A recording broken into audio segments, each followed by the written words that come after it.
22 अप्रैल 2025 ये तारीख आपको याद होगी, पहलगाम में हमला हुआ था, पाकिस्तान के आतंकवादियों ने हमला किया था। उसके बाद 7 मई को भारत की तरफ से ऑपरेशन सिंदूर लॉन्च किया गया, बदला लिया गया, आतंकियों के 7 से ज्यादा ठिकाने तबाह कर दिए गए। पाकिस्तानी सेना ने जब इसे अहम पर लिया तो उसके भी 13 एयरबेसिस ठिकाने लगा दिए गए, उन पर भी हमला किया गया।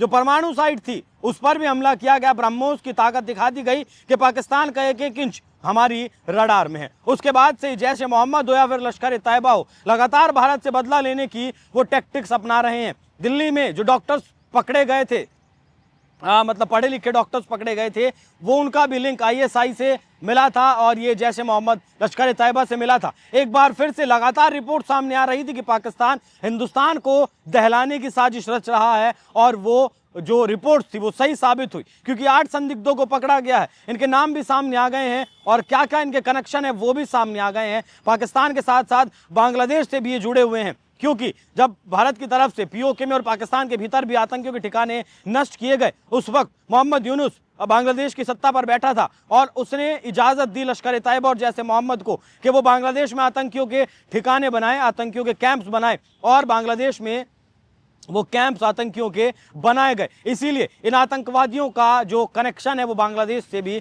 निकल कर सामने आ रहा है। दिल्ली पुलिस ने इस मामले में चौंकाने वाला खुलासा किया है। दिल्ली पुलिस का कहना है कि तमिलनाडु से पकड़े गए संदिग्ध पाकिस्तान आधारित आतंकी संगठनों के समर्थन में सोशल मीडिया पर कंटेंट पोस्ट कर रहे थे। तमिलनाडु के उथुकुली से 2, पल्लादम से 3 और एक और इलाके से 3 संदिग्धों को, एक संदिग्ध को पकड़ा गया। उनके पास से दर्जनों मोबाइल फोन और सिम कार्ड बरामद किए गए। दिल्ली पुलिस ने यह भी बताया कि गिरफ्तारियां भड़काऊ ऑनलाइन एक्टिविटी और बॉर्डर पार से काम कर रहे कट्टरपंथी लोगों के साथ संदिग्ध बातचीत के बारे में खास इंटेलिजेंस इनपुट पर की गई है। पुलिस ने तमिलनाडु में अलग अलग जगहों पर छापे मारे और संदिग्धों को पकड़ा। संदिग्धों की पहचान मिजानुर रहमान, मोहम्मद शबद, उमर, मोहम्मद लितान, मोहम्मद शाहिद और मोहम्मद उज्जल के रूप में हुई है। इस आतंकी मॉड्यूल में अब तक 8 गिरफ्तारियां हुई हैं। पिछले दिनों में 2 संदिग्धों को दिल्ली पुलिस ने पश्चिम बंगाल से भी गिरफ्तार किया था। पुलिस की शुरुआती जांच में सामने आया कि संदिग्धों ने अपनी पहचान छिपा कर रखी और फर्जी आधार कार्ड के सहारे गारमेंट इंडस्ट्री में काम करने लगे। पुलिस सूत्रों के मुताबिक कथित तौर पर आतंकवादियों के मददगार बनकर इन संदिग्धों ने कई शहरों की रेकी की। दिल्ली में फ्री कश्मीर के पोस्टर भी लगाए। अन्य संदिग्ध गतिविधियों में भी ये शामिल रहे।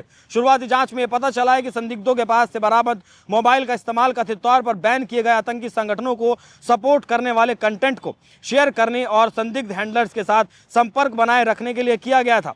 कम्युनिकेशन रिकॉर्ड को एनालाइज करने और बड़े नेटवर्क से संभावित लिंक की पहचान करने के लिए फॉरेंसिक जांच के लिए भेजा गया है। हाल ही में केंद्रीय खुफिया एजेंसी ने सूचना दी कि पाकिस्तान स्थित आतंकी संगठन लश्कर तैयबा ने कथित तौर पर भारत में प्रमुख धार्मिक स्थलों को निशाना बनाने की साजिश रची, जिसके बाद सुरक्षा एजेंसियों ने शनिवार को यहां लाल किले के पास विस्फोट की आशंका को लेकर अलर्ट जारी किया था। और ये पाकिस्तान लगातार ऑपरेशन सिंदूर में जो आतंकियों का तबाही की गई, आतंकियों का जो सफाया किया गया, उसका बदला लेने की कोशिश कर रहा है। साथ में ये जैश ए मोहम्मद और लश्कर तैयबा मिलकर एक महिला ब्रिगेड भी बनाने की कोशिश कर रहे हैं, या फिर कहें कि बना रहे हैं, जिसे हिंदुस्तान में सक्रिय करने की बात भी निकल कर सामने आ रही है। लेकिन हिंदुस्तान की जो खुफिया एजेंसी हैं वो लगातार एक्टिव हैं और इस पूरे मामले पर नज़र बनाए हुए हैं।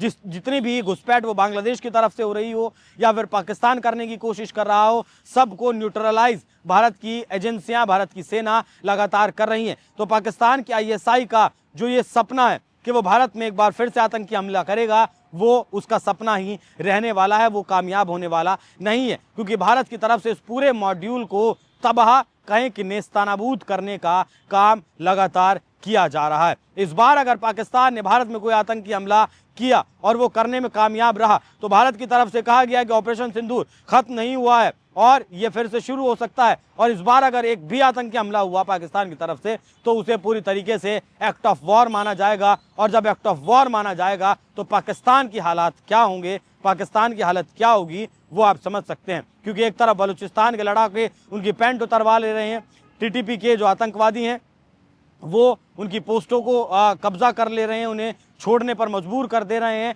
मार मार कर पीट पीट कर लगातार भगाया जा रहा है उन्हें। तो ये आप समझ सकते हैं कि क्या कुछ पाकिस्तान कर रहा है। तो पाकिस्तान को समझना होगा कि कोई भी आतंकी गतिविधि को अंजाम वो ना दे, वरना उसके लिए ये सबसे बुरा होगा। बाकी आप लोग इस विषय पर क्या सोचते हैं, कमेंट बॉक्स में अपनी राय जरूर दीजिएगा। नमस्कार।